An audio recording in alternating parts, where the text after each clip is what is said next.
ചാതുർണ്യത്തിന്റെയും മനുസ്മൃതിയുടെയും കരാളഹസ്തങ്ങളിൽ ഞെരിഞ്ഞമർന്ന കേരളത്തിൽ അതിശക്തമായ സാമൂഹിക പരിവർത്തനത്തിന്റെ പടഹധ്വനി മുഴക്കിയ മഹാനായ വിപ്ലവകാരി ശ്രീനാരായണ ഗുരുവിന്റെ പാവന സ്മരണയ്ക്ക് മുന്നിൽ വഴി നടക്കാനും വെള്ളം കുടിക്കാനും മാറുമറയ്ക്കാനും ദൈവത്തെ ആരാധിക്കാനും ഒക്കെയുള്ള എല്ലാവിധമായ അവകാശങ്ങളും നിഷേധിക്കപ്പെട്ട കേരളത്തിൽ, ഇന്ത്യയിൽ, തെക്കൻ കേരളത്തിൽ നിന്നുകൊണ്ട് ആദ്യമായി സഞ്ചരിക്കുവാനുള്ള സ്വാതന്ത്ര്യത്തിന് വേണ്ടി 1893 വില്ലുവണ്ടി യാത്ര നടത്തിയ മഹാനായ വിപ്ലവകാരി മഹാത്മാ അയ്യൻകാളിയുടെ പാവന സ്മരണയ്ക്ക് മുന്നിൽ സഹോദരൻ അയ്യപ്പന്റെ, പാമ്പാടി ജോൺ ജോസഫിന്റെ, ചരതൻ സോളമന്റെ, പണ്ഡിറ്റ് കറുപ്പന്റെ, കുമാരനാശാന്റെ, തെക്കൻ കേരളത്തിൽ ഇവരോട് തോൾ ചേർന്നുകൊണ്ട് സാമൂഹ്യ വിപ്ലവത്തിന് ഒരു നൂറ്റാണ്ട് മുമ്പ് തിരികൊളുത്തിയ വക്കം അബ്ദുൽ ഖാദർ മൗലവിയുടെ പാവന സ്മരണയ്ക്ക് മുന്നിൽ വടക്കൻ മലബാറിൽ ഏറനാട് താലൂക്കിലും വള്ളുവനാട് താലൂക്കിലും 1.5 ലക്ഷത്തോളം വരുന്ന നമ്മുടെ പിതാമഹന്മാർ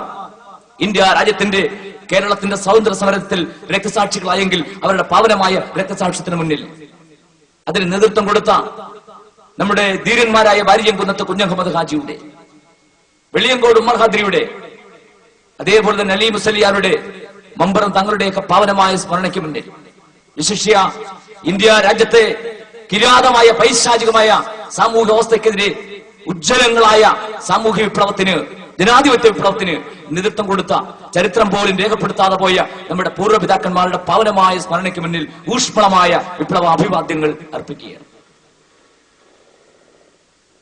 social democratic party of India അത് മുന്നോട്ട് വെക്കുന്ന ഒരു രാഷ്ട്രീയം അതെന്തുകൊണ്ടാണ് നിലനിൽക്കുന്ന രാഷ്ട്രീയ പ്രസ്ഥാനങ്ങളിൽ നിന്ന് വ്യതിരിക്തമാകുന്നത് എന്ന് മാത്രം പറയുവാനാണ് ഈ സന്ദർഭം ഞാൻ വിനിയോഗിക്കുന്നത്. എന്താണ് സോഷ്യൽ ഡെമോക്രാറ്റിക് പാർട്ടി? തീർച്ചയായും ഇവിടെ മാധ്യമങ്ങളിലൂടെ, ദൃശ്യശ്രവ്യ മാധ്യമങ്ങളിലൂടെ ഈ രാജ്യത്തെ യഥാർത്ഥ പ്രശ്നങ്ങൾ മൂടിവെക്കപ്പെടുന്നു എന്നുള്ളത് മാത്രമല്ല, വ്യവസ്ഥാപിത രാഷ്ട്രീയ പാർട്ടികളെല്ലാം ഈ രാജ്യത്തെ പുതിയതായി തുടങ്ങിയ നവസാമൂഹിക പ്രസ്ഥാനം എന്ന നിലയിൽ ഈ പ്രസ്ഥാനത്തെ ഇകഴ്ത്തി പറയുകയും ചെയ്യും. സ്വാഭാവികമായും ജനങ്ങൾ ആശങ്കയിലാണ്. സാധാരണക്കാരായ ഈ രാജ്യത്തിലെ പണിയെടുക്കുന്ന, അധ്വാനിക്കുന്ന ഈ രാജ്യത്തിന്റെ മണ്ണിന്റെ മക്കൾ ഒരു പുതിയ രാഷ്ട്രീയ പ്രസ്ഥാനത്തിന്റെ വർത്തമാനങ്ങൾ കേൾക്കാൻ ഈ രാജ്യത്തിലെ മാധ്യമങ്ങൾ പരിശോധിക്കുമ്പോൾ അവർക്ക് വാർത്തകൾ കിട്ടുന്നില്ല. ഞാൻ പറഞ്ഞത്, മാധ്യമങ്ങൾ മുഴുവൻ എന്താണ്? ഈ രാജ്യത്തെ മുസ്ലിങ്ങൾ ഭീകരവാദികളാണ്, ദളിതർ തീവ്രവാദികളാണ്. ഈ രാജ്യത്തെ അങ്ങ് മധ്യകിഴക്കൻ സംസ്ഥാനങ്ങളിൽ, മധ്യ സംസ്ഥാനങ്ങളിൽ അവിടെ പാർക്കുന്ന ആദിവാസികൾ അവർ മാവോയിസ്റ്റുകളാണ് എന്ന് പറയുന്ന വാർത്ത. ഇന്ത്യ രാജ്യം മുഴുവൻ അങ്ങനെ വാർത്തകളാൽ നിറയുമ്പോൾ ഈ രാജ്യത്ത് യഥാർത്ഥത്തിലുള്ള സാമൂഹ്യ വിപ്ലവത്തെ പരിചയപ്പെടാൻ ജനം കഴിയുന്നില്ല എന്നുള്ളതുകൊണ്ടാണ് ഇത്തരം സമ്മേളനങ്ങളിലൂടെ സോഷ്യൽ ഡെമോക്രാറ്റിക് പാർട്ടി മുന്നോട്ട് വരുന്നത്. തീർച്ചയായും നിങ്ങൾ മനസ്സിലാക്കണം, ഒരു പാർട്ടിയെ ഇവിടെ പലരും സൂചിപ്പിച്ചതുപോലെ വിലയിരുത്താനുള്ള സമയമല്ല. എങ്കിൽ പോലും ഇന്ന് കർണാടകയുടെ മണ്ണിൽ, രാജസ്ഥാന്റെ മണ്ണിൽ, ആന്ധ്രാപ്രദേശിന്റെ മണ്ണിൽ, ബീഹാറിന്റെ മണ്ണിൽ, തമിഴ്നാടിന്റെ മണ്ണിൽ, എന്തിന് അങ്ങ് ജമ്മു കാശ്മീരിന്റെ മണ്ണിൽ പോലും ജനങ്ങൾ ഉജ്ജ്വലമായ ഒരു മുദ്രാവാക്യം മുഴക്കുന്നു.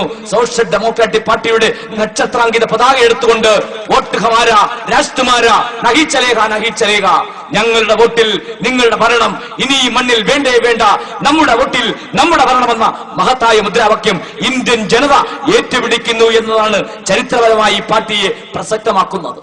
എന്ന് പറഞ്ഞാൽ 62 വർഷക്കാലം ജനാധിപത്യത്തിൽ വോട്ടുകുത്തികളായി, നോക്കുകുത്തികളായി ഇന്ത്യ രാജ്യത്തെ രാഷ്ട്രീയ പാർട്ടികൾക്ക് വേണ്ടി ഇൻകുലാബ് സിന്ദാബാദ് വിളിച്ചുകൊണ്ട് പുന്നപ്രയിലും വയനാറിലും കയ്യൂരും കരിവെള്ളൂരും നിന്തൂരും നിലർത്തും ഒഞ്ചിയത്തും മൊറാഴയിലും അങ്ങ് തേവാകയിലും തെലുങ്കാനയിലും ഇൻകുലാബ് സിന്ദാബാദ് വിളിച്ച നമ്മുടെ പിതാമഹന്മാർ, അവർ സ്വപ്നം കണ്ട, അവർ പ്രതീക്ഷയർപ്പിച്ച സൂര്യോദയങ്ങൾ അസ്തമിച്ച് ഇന്ന് ജനാധിപത്യം എന്ന് പറയുന്നത് മൃഗീയമായ ജാത്യാധിപത്യമായി, വരേണ്യാധിപത്യമായി, മേലാളന്മാരുടെ ആധിപത്യമായി ഇന്ത്യയിൽ അധപ്പതിപ്പിക്കുമ്പോൾ, ഇന്ത്യയെ തകർത്തെറിയുമ്പോൾ സോഷ്യൽ ഡെമോക്രാറ്റിക് പാർട്ടി പറയുന്നു, ഇല്ല, ഈ രാജ്യത്തെ ജനാധിപത്യത്തിൽ നിന്നും നമ്മൾ വിട്ടുപോകേണ്ടതില്ല. എന്താണ് ഈ രാജ്യത്ത് സോഷ്യൽ ഡെമോക്രാറ്റിക് പാർട്ടി 7 മാസങ്ങൾ മാത്രം പിന്നിടുമ്പോൾ, 200 ദിവസം മാത്രം പിന്നിടുന്ന ഒരു പാർട്ടി, ആ പാർട്ടിയുടെ പതാകയും എന്തിക്കൊണ്ട് അസേത് ഹിമാചലം ജനങ്ങൾ സഞ്ചരിക്കുക, ജനങ്ങൾ സംഘടിക്കുക. എന്തിനു വേണ്ടി? ഈ രാജ്യത്തിന്റെ ജനാധിപത്യത്തിന് വേണ്ടി. ഇവിടെ സൂചിപ്പിച്ചു, സോഷ്യൽ ഡെമോക്രാറ്റിക് പാർട്ടി മുന്നോട്ട് വെക്കുന്ന ഒരു മുദ്രാവാക്യം വിശപ്പിൽ നിന്ന് മോചനം. എന്താ? 62 വർഷക്കാലം ജനാധിപത്യം ഉണ്ടായിട്ട് 62 വർഷക്കാലം ഈ രാജ്യത്തിന് ഭരിക്കാനുള്ള അവസരം കിട്ടിയിട്ട് ഇടതുപക്ഷവും വലതുപക്ഷവും മധ്യപക്ഷങ്ങളും ഇവിടെ ഒന്നിച്ചും മുന്നണിയുമായി ഭരിച്ചിട്ട് ഈ രാജ്യത്തിലെ 60% വരുന്ന 72 കോടി വരുന്ന ഇന്ത്യയിലെ ജനങ്ങൾ ഈ രാജ്യത്തെ ദാരിദ്ര്യത്തിലേക്ക് താഴെയാണ്. പക്ഷേ അയൽ സംസ്ഥാനമായ ചൈനയിൽ 1948 മവോ സേതുങ്ങിലൂടെ ഇന്ത്യക്ക് സ്വാതന്ത്ര്യം കിട്ടി 1 വർഷത്തിന് ശേഷം സ്വാതന്ത്ര്യം കിട്ട ചൈനയിൽ 80% ആൾക്കാർ ദാരിദ്ര്യത്തിലേക്ക് മുകളിലാണ് എങ്കിൽ അവിടെ 20% ആൾക്കാർ മാത്രമാണ് ദാരിദ്ര്യത്തിലേക്ക് താഴെയെങ്കിൽ എവിടെയാണ് ഈ രാജ്യത്തിന് ജനാധിപത്യമുള്ളത്? ഇന്ത്യയിൽ 5 ലക്ഷം കുട്ടികൾ പോഷകാഹാരം കിട്ടാതെ ഇന്ത്യ രാജ്യത്ത് ഓരോ വർഷവും മരിച്ചു മണ്ണോട് ചേരുന്നു എന്ന് ഐക്യരാഷ്ട്രസഭയുടെ കണക്ക് പറയുന്നെങ്കിൽ, ലോകത്തിൽ ഏറ്റവും കൂടുതൽ ആത്മഹത്യ ചെയ്യുന്നവരുടെ രാജ്യമായി ഇന്ത്യ രാജ്യം മാറുന്നെങ്കിൽ, ആത്മഹത്യാ നിരക്ക് ഏറ്റവും കൂടുതൽ വർദ്ധിക്കുന്ന സംസ്ഥാനമായി കേരളം ഇന്ത്യക്ക് തന്നെ 3 ഇരട്ടിയായി 11 ഇന്ത്യയുടെ ദേശീയ ശരാശരി 11 ആകുമ്പോൾ കേരളം 33 ഒരു ദിവസം ആത്മഹത്യയുടെ ചെയ്യുന്നവരുടെ എണ്ണം വർദ്ധിക്കുമ്പോൾ ഈ രാജ്യത്ത് ഒരു ജനാധിപത്യമുണ്ടോ? ഈ രാജ്യത്ത് മതേതരത്വമുണ്ടോ എന്ന് പറഞ്ഞാൽ 1949 ഡോക്ടർ BR അംബേദ്കർ ഇന്ത്യൻ ഭരണഘടനയിൽ ആ ഭരണഘടന സമർപ്പിച്ചുകൊണ്ട് ഇന്ത്യക്ക് ഒരു ഫെഡറൽ ജനാധിപത്യ സംവിധാനം പരികൽപ്പന ചെയ്തു എങ്കിൽ, അത് വിഭാവന ചെയ്തു എങ്കിൽ അത് ഈ രാജ്യത്ത് അർത്ഥവത്തായില്ല. ഈ രാജ്യത്ത് അത് നടപ്പിലാകുന്നില്ല. ഇന്ത്യൻ ഭരണഘടന ഇക്വാലിറ്റിയെ കുറിച്ച്, ഫെർട്ടാണിറ്റിയെ കുറിച്ച്, സോഷ്യൽ ജസ്റ്റിസിനെ കുറിച്ച്, അതല്ലെങ്കിൽ സ്വാതന്ത്ര്യത്തെ കുറിച്ച് എല്ലാം ഏറ്റവും മൂല്യവത്തായി അടിവരയിടുന്ന ഇന്ത്യൻ ഭരണഘടന ഭരണപ്പുറത്തിരിക്കുന്നു. പകരം ഈ രാജ്യത്ത് ജനങ്ങളെ, ഈ രാജ്യത്ത് 2.5% വരുന്ന 1949 മുമ്പ് ഇന്ത്യ രാജ്യത്ത് ആരുടെ കയ്യിലായിരുന്നോ അധികാരം? അതിനു മുമ്പ് നൂറ്റാണ്ടുകളോളം ഈ മണ്ണാരുടെ കയ്യിലായിരുന്നോ? ആരാ ഈ രാജ്യത്തെ നയിച്ചത്? ആരാ ഈ രാജ്യത്തെ നിയന്ത്രിച്ചത്? ആരാ രാജ്യത്തെ വിഭവങ്ങളിൽ അടയിരുന്നത്? അതേപോലെ തന്നെ ഈ 62 വർഷം പിന്നിടുമ്പോഴും അവർ തന്നെ ഇന്ത്യ രാജ്യത്തിന്റെ വിഭവങ്ങളിൽ അടയിരിക്കുന്നു. ഇന്ത്യ രാജ്യത്തിന്റെ അധികാരത്തിൽ അടയിരിക്കുന്നു. ഇന്ത്യ രാജ്യത്തെ ഭൂമിയിൽ അവർ ഏറ്റവും കൂടുതൽ 80% ഭൂമിയും ഇവിടെ പറഞ്ഞതുപോലെ 10%ത്തിന്റെ കയ്യിൽ. ഇത് ഡെമോക്രസിയാണോ? എന്താ ഡെമോക്രസി?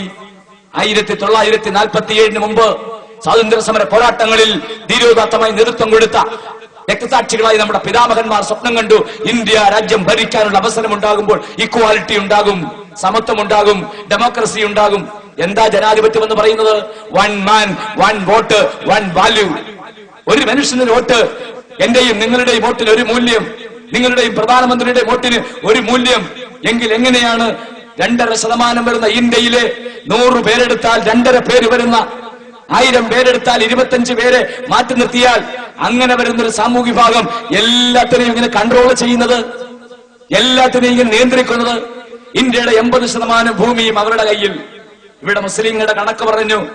ഇന്ത്യൻ 20 കോടിയോളം വരുന്ന മുസ്ലിങ്ങൾ, 18 കോടി വരുന്നു ദളിതർ, 38 കോടി ഇന്ത്യയിലെ ജനസംഖ്യയുടെ 2 സാമൂഹ്യ വിഭാഗങ്ങളുടെ ഒരു താരതമ്യ പഠനം നമുക്ക് നോക്കണോ? ഭൂമിയിൽ ഇന്ത്യയുടെ ഭൂമിയിൽ എത്ര ശതമാനമുണ്ട് ഈ 38% വരുന്നവരുടെ കയ്യിൽ? മുസ്ലിങ്ങൾക്ക് എത്ര IAS-കാരുണ്ട്? 1%. ഇന്ത്യയിൽ IFS-കാർ 1.5%. ഇന്ത്യയിൽ 20 കോടി വരുന്ന മുസ്ലിങ്ങൾക്ക് ഈ രാജ്യത്ത് 3% IPS ഉദ്യോഗസ്ഥന്മാർ. ഇന്ത്യയിലെ നാവികസേനയിൽ, കരസേനയിൽ, വ്യോമസേനയിൽ ഈ രാജ്യത്തെ മുസ്ലിം പ്രാതിനിധ്യം ഏകദേശം 1%-ത്തിൽ താഴെ. എന്ന് പറഞ്ഞാൽ 1ാം ക്ലാസ് ഉദ്യോഗങ്ങളിൽ, 2ാം ക്ലാസ് ഉദ്യോഗങ്ങളിൽ, ഇന്ത്യയിലെ മെച്ചപ്പെട്ട ഉദ്യോഗങ്ങളിൽ അവർക്ക് പങ്കാളിത്തമില്ല. ഇത് ഡെമോക്രസിയാണോ? ഇത് ജനാധിപത്യമാണോ? നിങ്ങൾ പരിശോധിക്കേണ്ടതുണ്ട്. ഞാൻ അതിലേക്കല്ല പോകുന്നത്.